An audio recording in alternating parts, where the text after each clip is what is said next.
కొబ్బరి కొత్తిమీర పచ్చడికి కావలసిన పదార్థాలండి ఇవన్నీని. బాండ్లీ పెట్టుకొని 2 స్పూన్ల ఆయిల్ వేసుకోవాలి. 1 స్పూన్ మినప్పప్పు, 1 స్పూన్ శనగపప్పు, కొంచెం వెల్లుల్లిపాయలు, అల్లం ముక్క చిన్నది, ఎండుమిర్చి, పచ్చిమిర్చి, కరివేపాకులు అన్నీ కూడా వేసుకోండి.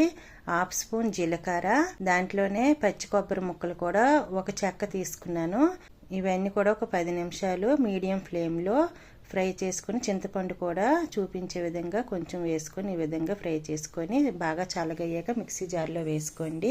అదే బాండ్లీలోని 1 స్పూన్ ఆయిల్ వేసుకొని శుభ్రం చేసుకున్న కొత్తిమీరని శుభ్రంగా కడిగి వాటర్ ఏం లేకుండా వేసుకొని లో ఫ్లేమ్లో ఇలాగా ఫ్రై చేసుకోవాలి. వాటర్ ఏం వేసుకోకూడదు.